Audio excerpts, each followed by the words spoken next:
founder and CEO of Rocks and Pebbles. An engineer and an alumni of IIM Ahmedabad, Vandana has had a very dynamic career profile. She has extensively worked with TCS for more than 20 years, leading transformation programs across companies and overseeing the execution of change initiatives right from conceptual to the rollout stage. Being an active ambassador of transformation and change, she spearheaded strategic initiatives involving large scale deployment of people, processes, and technology. After more than 2 decades of working in the consulting industry, she finally took the plunge and founded Rocks and Pebbles, a pet service consisting of a dog park in Gurgaon. It offers free space for dogs to roam around, where they can also be boarded, and pet parents get to reconnect with their dogs in the midst of nature.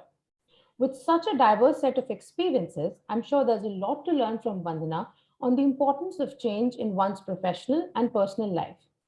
Thank you so much, Vandana, for joining us for our Auxano Byte podcast, and we are indeed very happy to have you on board.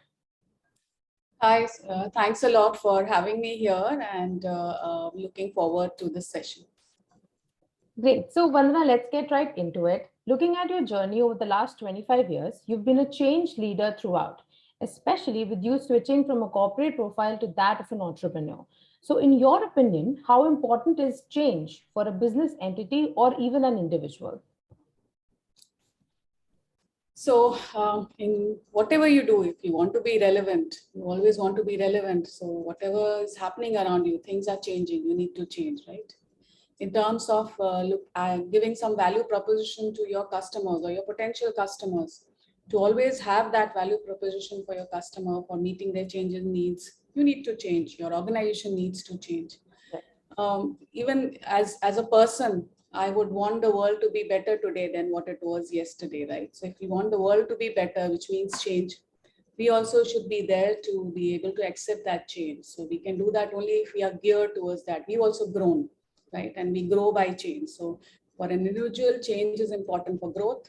And for an organization, change is important to always be in step with their customers and their needs. You should always have your value proposition. It should be live.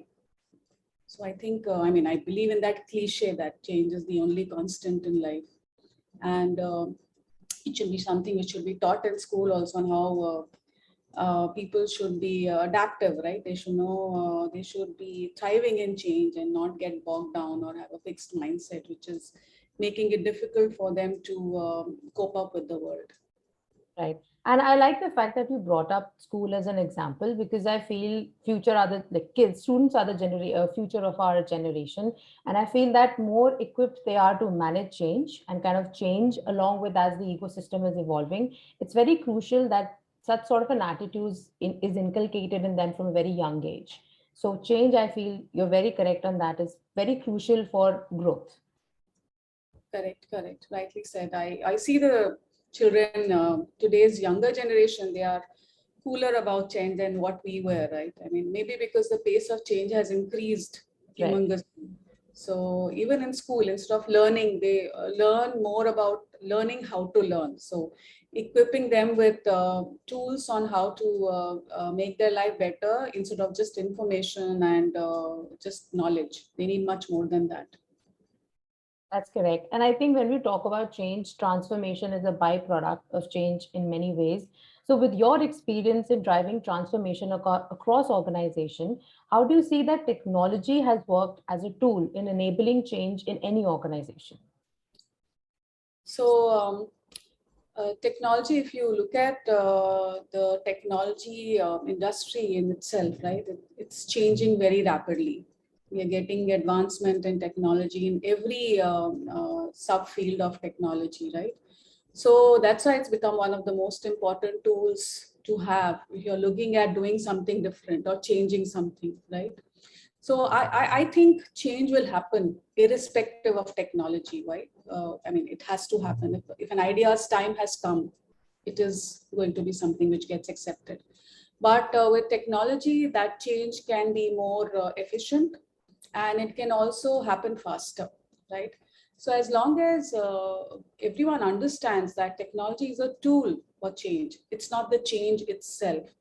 We should be able to, at the very least, use technology to make your transformation more efficient and faster, right? And if you're using the tools and technologies in the right way, you'll also be able to leverage it to make your change more effective, right?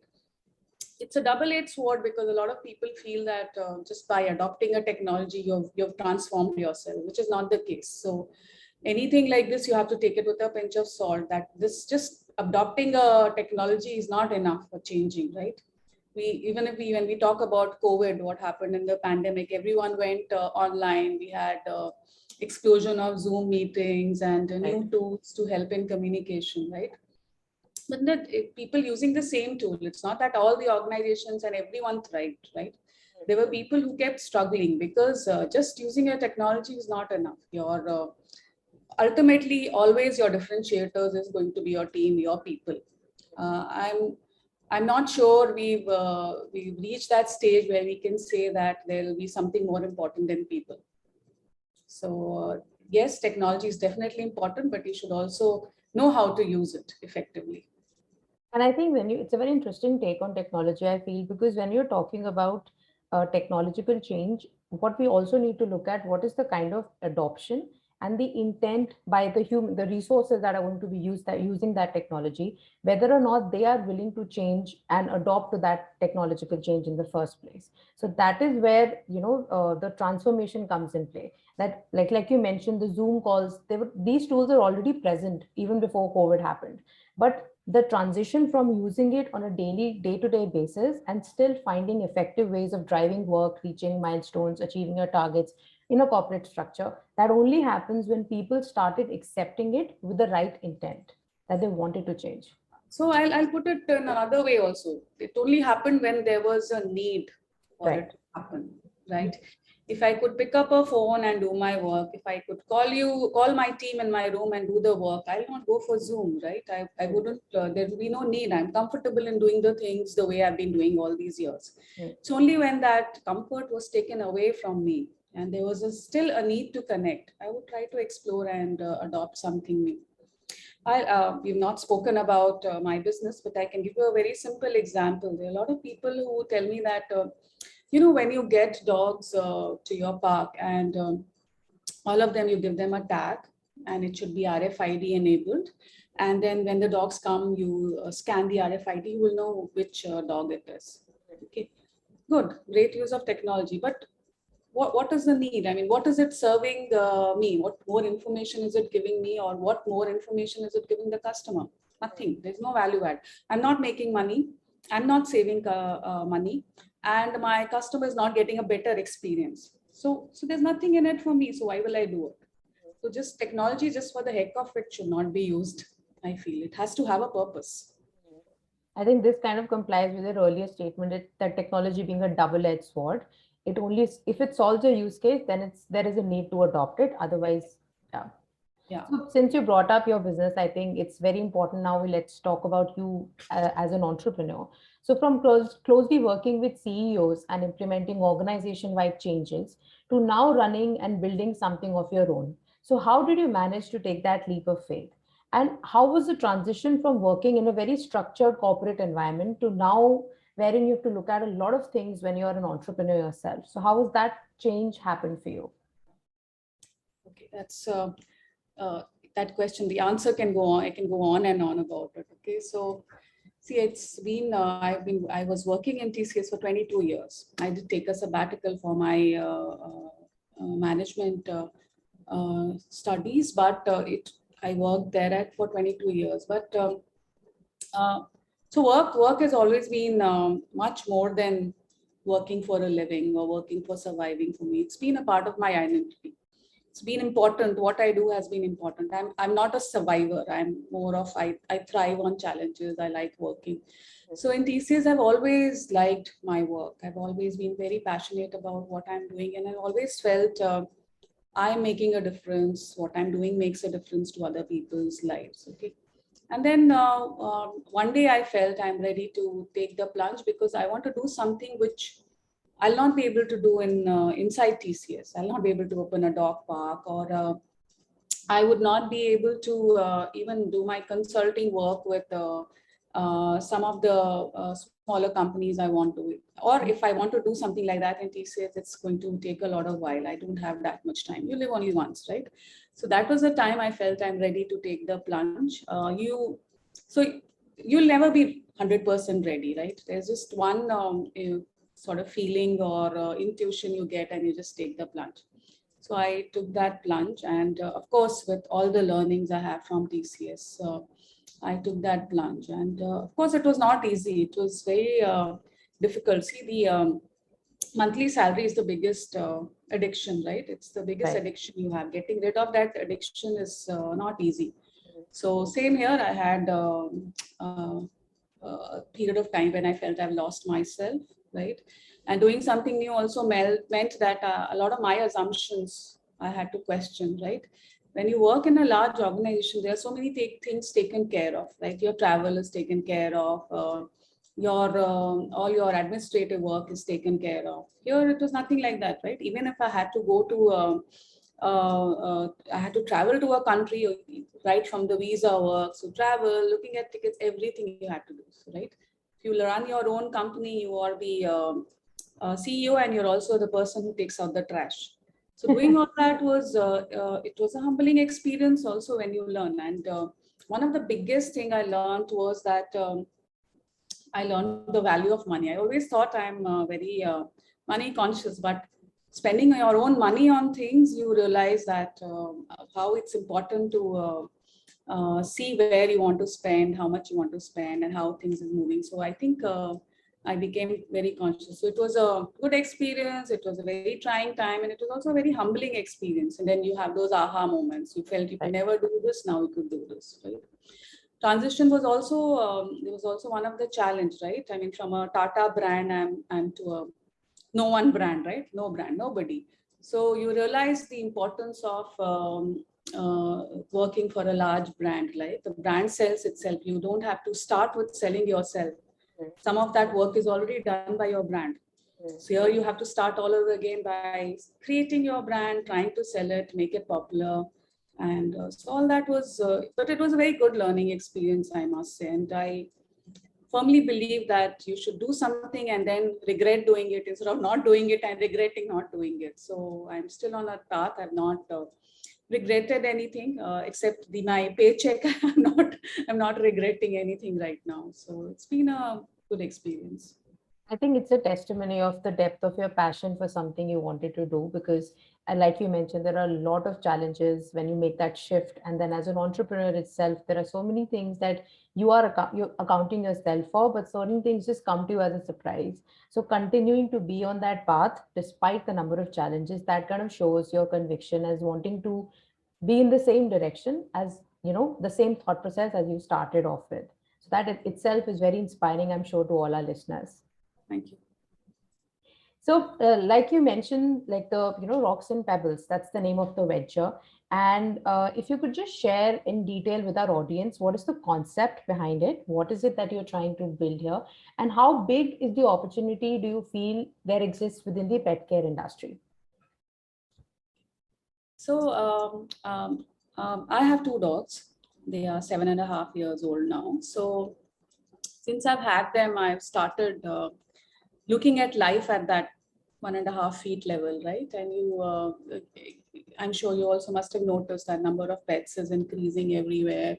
People have become more, I mean, the pets are no more just toys or just something additional in the family. They've become part of the family. People have Right. started spending a lot also on pets and worrying about the well-being of the pets.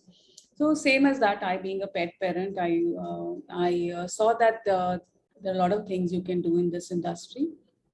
And it was also a good time because if you look at the pet industry in India, it's growing. The pet care industry is growing, and it's predicted that it will touch 800 million US dollars by 2025 or something. And it has been accelerated a bit by the pandemic also, because a lot of people have taken pets because they've been working from home and they could afford to look after a pet. So, and I'm in Gurgaon, so it's also a place where, like Gurgaon and Bangalore, they are a heaven for pets. A lot of people have dogs and cats. So seeing what I was missing for my pets, Tara and Sitara, I thought of doing something here, right? So whenever you start a business, I don't think it's always the numbers or the trends and all which attract you to it. There's always something which you personally either feel about or feel that you're missing as a consumer, and you feel like doing something about it, right? Especially in any services industry or care industry, B2C industry, I always feel that there's something personal, and that's why people take the plunge, right? So the same happened with me, and I started this dog park. The idea was that the pet dogs should be healthy. They should live long lives, fulfilling lives.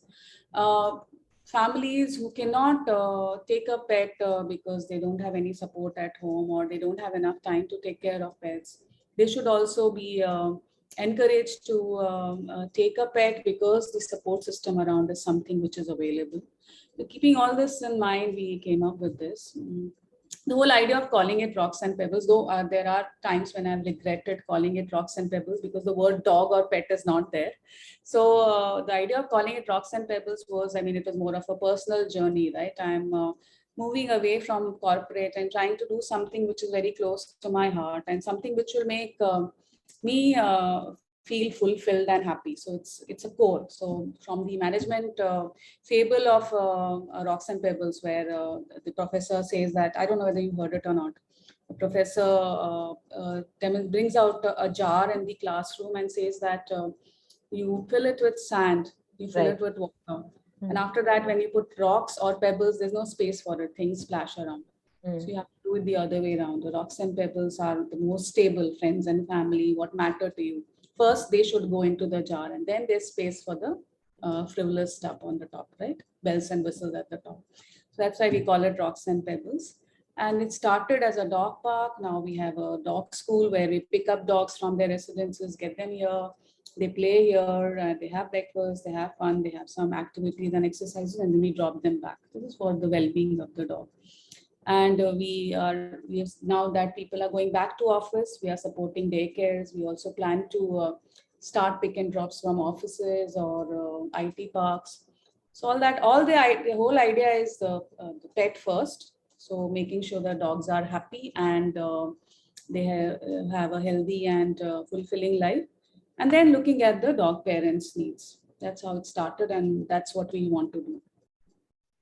So, You spoke about the industry, right? So let me tell you, no one, if you talk about, look at any pet care industry stats, no one talks about dog parks, right? It's not there on the map. So it's a bad thing because we are not there, but it's a good thing that we say we can, it's up to us to define this part of the industry and set standards for it, right? So we are very gung-ho about this, that we will set the standards on what a dog park should be like, what all services it should have, the way it should conduct services, what should be the customer experience and stuff like that. So right now I'm in that protest mode. Wherever someone talks about the pet industry and they don't talk about boarding and dog parks, I say that you're not talking about us, you're not talking about us and stuff like that. So right now I'm in that mode. So I think this role also somewhere you're spearheading awareness as well, which is very, very important within this industry, because it's very normal for us whenever I associate the word pet care, I always assume either I'm talking about the food or I'll talk about accessories or grooming as well, because that has also come up a lot. But it's very, very crucial to look at it that it's important to build a support system for the dogs and for the pet parents. And especially for working professionals who have to leave for work, who have to probably travel for work, for them to have a support system in place and look after their very beloved pets, it's very crucial to have that in the first place. Right, right. So after this, I hope you don't talk only about these things. When you think about No, pet, no. think about money. I'm sure that the entire audience is also pretty enlightened with this. And I love the take on Rocks and Pebbles in general as a name, because the fable from which it originates, it tells you as a listener that the idea comes from building a support system, a strong foundation, and also somewhere a take on how we are building something around nature. So the name Rocks and Pebbles, it's very interesting. And I'm sure it's an interesting conversation starter also with a lot of pet parents, because they want to understand that where is it, the name originates from. Yes, So So, what is it? What lies next for Rocks and Pebbles? Where do you see the vision going? What is the strategy that you have in place to execute those plans? So if you look at our tagline, it says we want to make your furry kids happy. So keeping that tagline in mind, we firmly believe that anything we do has to revolve around dogs first. So we like in the dog park, we also have a small cafe. So there's a lot of pressure on us to diversify there in terms of making the cafe better, having more items on it, making it uh, more like a full-fledged cafe. And we are resisting that. We don't want to do that because we don't want people to come to the park for the cafe. We want them to come for the pet. So that's something we are resisting. So basically, I'm telling you what I don't want to do. I don't want to say parents first, pets later. I want to say pets first, parents later. Okay. So we want to add more services at the existing parks based on the local needs. For example, in Gurgaon or anywhere in North, there is a problem. The weather is a problem, right? Outdoors is not always good. So we want to be flexible in the times we open the park, the time we get the dogs there to play here. But at places like, let's say, Bangalore and Bombay, where the weather is much better, the more support system required there would be for daycare, for supporting office goers, right? Or maybe for food supply to various homes. So we look at those services. So we want to increase the service lines. We also want to increase our footprint by opening more dog parks all around. And our biggest challenge right now is to safeguard the personalized experience our customers have right now and scale at the same time, right? So we want to be McDonald's of the dog boarding industry, but not with processes only, but we want to sort of customize and personalize this experience. So if you wouldn't remember, your parents may remember that earlier when you used to go to a bank branch, everyone would know everyone, right? Because it was such a local thing. So we want to be like this. We want to, when people say Rocks and Pebbles, they understand what they are getting. At the same time, when they go to a branch nearby and they are recognized by their name, their dogs are known, dogs' temperaments, what the things they like and dislike, we already know that, right? So we want to localize in the sense that yes, we want to scale, but we don't want to lose our customer touch, personalized touch. So let's see how we do it. That's the biggest challenge we are going to attack right now. Actually, I have two more questions succeeding to Sure. this one. One is this that do we have plans of adding more types of pets to our list? Currently, are we only catering to dogs, or do we have more like pets that we look after? So, the research we did, what we found out was in our main markets, which was first was Delhi NCR and second is Bangalore. What we found was that number of dogs was very high, right? It was like 75-80% of the pets are dogs. Mm-hmm. And second is cat, right? So that's why we thought we'll look at dogs more because the need for cats is very different from what we need for dogs. So we thought we'll look at the low-hanging fruit, the dogs needs first, and then move on to other pets. At the moment, we've not planned it out for the next 4 or 5 quarters. We've not planned anything for non-dog pets yet. And as a pet parent, if I want to reach out to Rocks and Pebbles, what is the process? Like, how do we make ourselves visible to the audience? How do we make ourselves visible to the audience? Correct, yeah. So we have a social media footprint. We have an Insta account. We have a page and Facebook. So we are right now very active on Facebook and Insta. Mm-hmm. We need to work more on our Twitter accounts, the YouTube accounts and all. And it's the growth pang, right? Right now, I'm looking at getting the right people at the right places so that we can look at all the channels.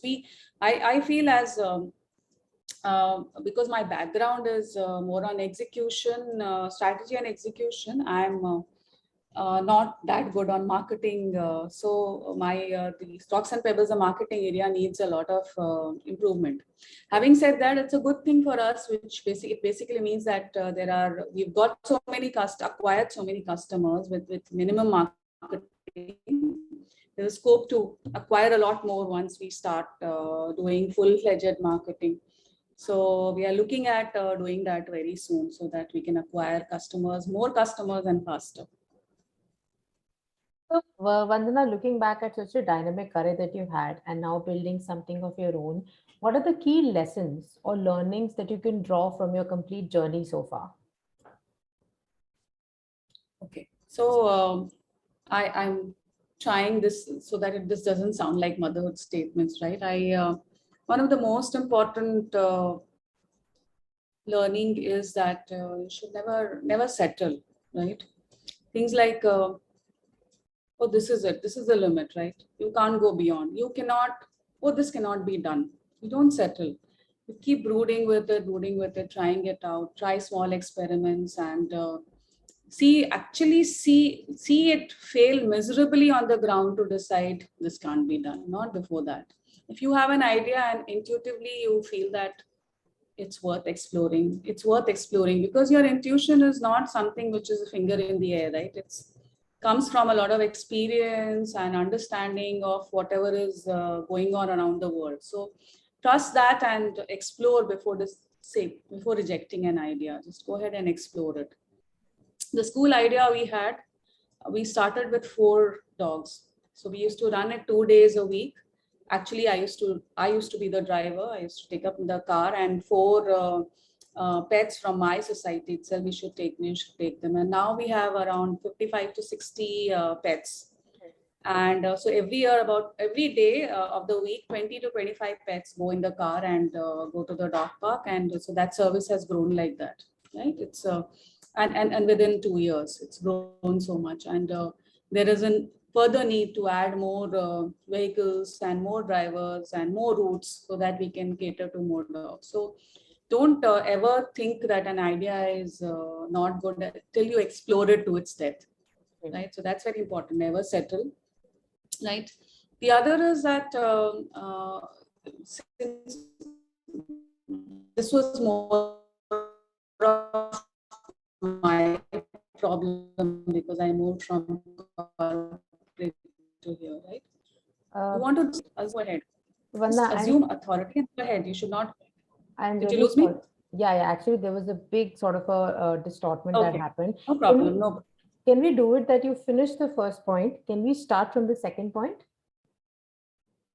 Yeah, first point is done, right? Yeah, first point was done. The moment you started with the second, that's when I had issue with the internet. Start with again. My second point was assume authority. I mean, Yeah.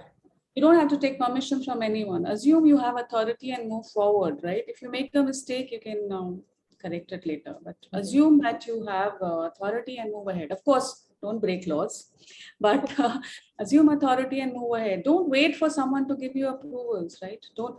You can't be 100% cautious and do business, right? Somewhere you have to take a risk it and move forward, right? We recently did a trek where we took about 12 dogs and their family for a trek to Asola Lakes. It was a 10-kilometer trek. Except one pet, none of the others were ever outside in an unleashed environment without their leash. So we started releasing leashes one by one for them, and all the dogs were without leash. None of them ran away. They all came back and all that. So if you don't explore, you would never know, right? We were not saying that, okay, let's forget about safety and just release all the 10 pets. We did that in a slow way, but we did that because, I mean, our intuition said that though in India, the pets are not 100% trained, but still they have these senses which tells us that they'll come back to their parents, they'll not run away. So it works, right? So assume authority. The most important, do it now. As I said earlier also, you don't want to regret you didn't do something. It's better to regret, oh, I did this and it did not work. Oh, I failed. Failure is better than not trying, always, always. Because if you don't try, you'll always regret that what could have been. Why do you want to go to your to go through your life with that regret, right? The other thing is, it's something I learned personally, how to be patient. I'm very impatient for results, right? So I realized that there are sometimes some problems you have to wait it out. You'll find the answer, sleep over it, take time, you'll find the answer. So now I do that a lot. I have a problem, I keep struggling with it. I do a lot of research on it and I wait it out that, okay, the answer will emerge. And it does emerge, right? Maybe this is more of a, because I'm more in a creative field where it's open, right? What you want to do. You don't have any examples available that, okay, this person is doing this is, you also do this. You have to think about more, what more you can do, how you can enrich the four-legged creature's life, right? So it's more creative maybe, but sleep on your problems and the ideas and the answers are going to emerge, right? You have to be comfortable with ambiguity. You'll not have all the answers, never. You'll never have. You have to be comfortable with this. You should be able to sleep at night with ambiguity. Everything will not. You cannot be a problem solver always, right? That was another learning, and of course, always this has been something I have lived by. I've always sort of believed in this all my 20-25 years of professional life, is that your team is your differentiator. No technology, nothing, no money, no nothing is going to replace what your team brings to the table. So you nurture your team, understand them, understand their quirks, understands their where they are coming from, and always remember team is your differentiator and take them with you. That's it. I think that's a very, very interesting take on life in general that you've given to all our listeners today, because it teaches you how to be a risk pro person, but also to be patient when you're taking these risks. Because sometimes when people do take a big, leap of faith, or they take a big plunge per se, they sometimes get very, very impatient to see the results because they feel entitled to see results very quickly now because they took that risk in the first place. But it's very important to face risk with also a lot of patience, so that you learn with your journey, along the journey, and then you improve, and then you also sometimes sit back and just let things unfold on their own. So that's a very important take, I feel. Thank you. And Vanda, so lastly, any closing thoughts from your side? Any message that like you would want to give to budding entrepreneurs who are willing to take that risk, or who've just initiated that process from themselves, but they're not able to move forward? What kind of advice would you give? So I'm sitting here and talking to you, and it sounds like there's something great we've done, and it's all positive and all. But there's a lot of grunt work behind this, right? So success is 1% inspiration, less 99% is perspiration. You have to be ready for that. You have to be ready to burn the midnight oil. You have to be ready to do the grunt work, right? Like in my business, if you look at my phone, the pictures would be different dogs and their poop colors, how they are pooping and peeing, and our milestones are, oh, this new dog has come and he's eaten. Oh, that's a milestone. This dog has pooped. It's a milestone, right? So if that is important for your work, better be on top of that, right? You cannot, there are a lot of things you cannot delegate, right? And a lot of things you can eventually delegate, but you have to start by doing it with your hands. So never shy away from doing that, right? I was reading about, I think it was Ola, right? The Ola CEO who's, driving car. Why is he doing that? I mean, I think there's a lot of things he can do with his time besides that, but he's doing it to be closer to the customer, to the pulse of the customer. That's what we also do. I mean, even if we, so like even I, from time to time, I drive the cars, I pick up the dogs from their homes and make sure that I understand if there are any things we can improve further. Right? So it's very, the grunt work is important. Don't crib about the grunt work. Be thankful that you get to do something which is always offering you something more to learn, right? Treat everything as something which will give you an idea to do things better or do a new thing, right? So never forget about that. I think that's it. Yeah. Great, great. Thank you so much, Vandana. I'm sure it was a very insightful and interesting conversation, and also awareness generating. I'm sure that by the end of this podcast, a lot of people have gotten themselves aware about the importance of dog parks and how it's very crucial to be a part of the pet care industry in the first place. And one of the reasons why I wanted to know that what is it that you do, so that people are seeing that as a solution. Because I know from my within my network, a lot of times professionals are shying away from taking or getting a pet into their house because they are not very sure of how They're going to support that dog when they're not there, or they're not able to give the full time and aid that's needed. So you and your team are building something that's, I feel, revolutionary, and it's going to bring about a lot of change in the industry. And I wish you all the best for that. Thank you so much. Thanks for giving me this time and this opportunity. I hope there's some takeaway for everyone who gets to watch this podcast. Thank you so much. Thank you, Vandana. You have a Good great day. day. Thank you. Bye-bye. Bye.